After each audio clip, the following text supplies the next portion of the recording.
So if you click on this video and you don't really like audio engineering, oh yeah, to this side. Or if you know you want to learn audio engineering because of the money that is involved, oh yeah, to this side too.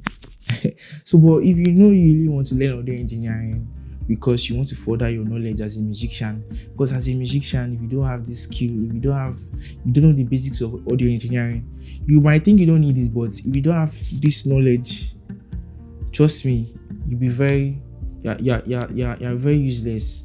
Or let me not use the word useless. You are valueless. Valueless, useless, the same thing. You're valueless and you're useless. So as a musician, you want to make sure you have this skill as well. Like, you don't have to do it professionally. You just need a basic knowledge of what audio engineering is. Because as a musician, you want to record your own music. You want to do some kind of production. And trust me, you need this skill. Now, hi guys, my name is Toby, a musician, a producer, and a sound engineer. Yeah, a live mix engineer. So today I'll be talking about sound. Yes, I'm talking about sound. I'm talking about the characteristics of sound. What I did here was I found out that audio engineering is very, very hard. Yes, very hard for a normal layman to really understand. You will have had to do physics in your school, you understand, in your secondary school, for you to really understand what audio engineering is, because audio engineering really involves a lot of physics. Yes, attached to it. So if you don't really know physics, or you didn't do physics in your secondary school, it's going to be very hard for you. But guess what? I found a way, you understand, to teach a layman what audio engineering is without involving so many physics. Yes, you still do some physics and you still do some maths. You can't run from it. But what I did is I took the main book and extracted what you need as a musician. As I said, you don't really need to be a professional. Like, you just need a basic understanding of what audio engineering is. Now let's get into it. Now, what's sound? Now, sound can be defined as a pressure wave created by a vibrating object. Let me repeat that. Sound can be defined as a pressure wave created by a vibrating object. Now, this tells us if an object is static, you understand, it can't produce sound because the air molecules surrounding it are still static, so they are not moving. Don't get confused yet. I understand I didn't get confused, but I will take this class very, very slow to you, in a way you really understand the basics of sound. Now, let's talk about sound again. Sound can be defined as a pressure wave created by a vibrating object. That means an object, you understand, needs to vibrate, you understand, to produce sound. So if it doesn't vibrate, it can't produce sound. And now, let's talk about the characteristics of sound. The first characteristic of sound is sound travels. Yes, sound transmits from one point to another through a medium. Is either through the air, or through solid, or through water.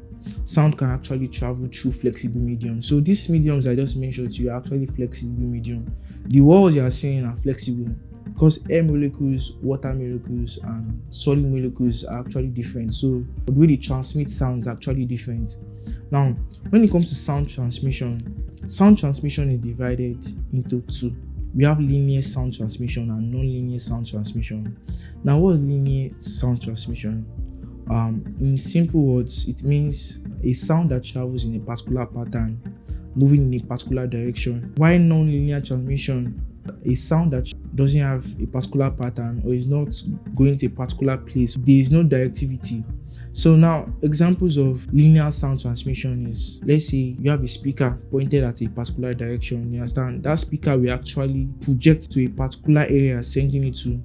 That's an example of a linear sound transmission, a speaker pointed in a particular direction. So you're actually directing the sound of that speaker to a particular place. Now, while things like non-linear sound transmission is things like a bomb blast. Now, if a bomb explodes, the sound is going to every direction. Another type of non-linear sound transmission is a marketplace. Many of us have been to a market. We realize that a market is very noisy. You understand? You have different kind of sounds, people chatting, cars passing by, everything. So that's a non-linear sound transmission. Let's talk about the second characteristic of sound.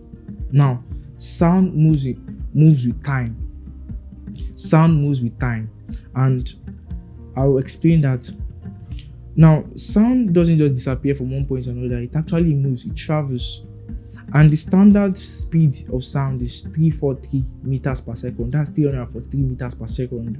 That means it will take sound 1 second to move within 343 meters. Now, let me explain that now. Just put this analogy in your head. Imagine we have 2 points, a point A and a point B. Yeah, don't get lost yet. This is a point A and this is a point B. Now, let's say I have somebody at point B. I have a speaker at point A. Don't get lost. I have a speaker at point A and I have somebody at point B. And I also have somebody in the center. Now, if I have a speaker at point A and the speaker is pointed to this direction, that means the sound of the speaker, that's a linear sound transmission, is moving to this side from point A to point B. Now, and I also have somebody in the center and I have somebody at point B. So if the sound takes off from this place, you understand, it's moving to this direction, it means this particular person in the middle will actually perceive the sound before the person at point B, because the person at point A is closer to the source of the sound. So sound travels. Let me give you another analogy. Some people think they can actually dodge a bullet, and you're actually deceiving yourself. The reason why is when it comes to physics, you understand, we know some basic things about physics. The light we see moves by approximately 3 million meters per second, while sound moves by 343 meters per second. Now, what happens is, if you're in a football field and someone is holding a rifle, a sniper rifle, and the person is pointing a gun at you, what will happen is, when the person fires the gun, you understand, the bullet of the gun moves by, modern guns, their bullet moves by 300, let's say 1,200 meters per second. That's faster than the speed of sound. That means when he fires the gun, the bullet will actually hit you before you hear the sound of the gun, because the bullet is faster than the speed of sound. So you can't actually dodge a bullet, but you can dodge it by looking at the explosion from the gun, because light travels by 3 million meters per second, approximately 3 million meters per second. That means you see the gun explode first before the bullet touches you, before you now hear the sound of the gun. So you're actually dead before before you even hear the sound of the gun. So that's physics for you. So sound travels. Light is faster than sound. Now let's talk about another characteristic. The smallest unit of sound is called a frequency. And mind you, this is what we call a frequency, and I will actually break that down in the third lesson, you understand, because the second lesson we're going to be talking about production as a whole. Now in the third lesson I'll talk about frequency. Now frequency is one of the smallest units of sound. What we actually perceive is different frequencies. You might not really understand what a frequency is now, but trust me, you understand. By the time you watch the third video, I'll really expatiate on what the frequency is, how it sounds like. So that's all what you just need to understand about sound. You understand? I'm not talking about audio engineering. I'm talking about what sound is. You understand? Remember, sound is a pressure wave created by vibrating objects. That means an object has to actually vibrate for sound to be created. And when this object vibrates, it moves air molecules around it. And remember, air molecules, those that did physics, you understand, air molecules can be compressed and can be decompressed. Now these air molecules, you understand, are being compressed around it, and this compressed air creates a wave that moves from one point to another. So that wave is what we perceive as sound, because that wave travels from a source and it hits us, and that means our ear listens to waves. And that wave is made up of different frequencies. Made up of multiple frequencies. I'm talking about a particular sound. So now we have to understand that there are some frequencies, you understand, that we can hear, and there are some frequencies that are too low or too high for us to perceive, for humans to perceive, human ears to perceive. And we call those frequencies ultrasonic waves or infrasonic waves. These are frequencies that are too high or too low for human ear to detect. So for now, that's all you need to know about sound. What sound is. I didn't say sound engineering, what sound is. You understand? So you also need to understand that when it comes to sound is divided into two types.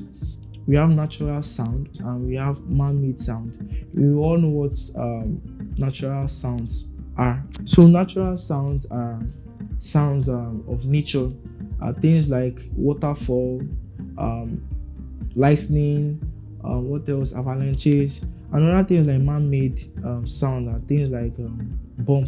I don't know. I'm mentioning bomb. So things like bomb, a vacuum cleaner. What else? Things that those are man-made sounds. You understand? So remember the characteristics of sound. You understand? Sound travels. You understand?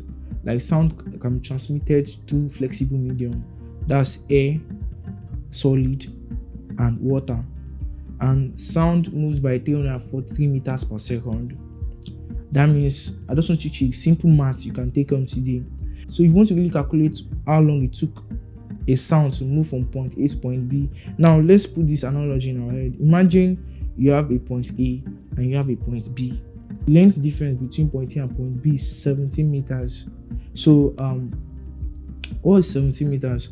That means we want to really calculate how fast it took our sound to move from point A to B. So the simple calculation is we divide the given figure, the given length, you understand, by the speed of sound. What's the speed of sound again? 343 meters per second. So we divide the 17 meters by 343 meters per second, then to give you 0.05. I'm not even sure. We need to even try. You don't need to learn the maths. Just understand the formula and you can always apply it anywhere. So where's our calculator?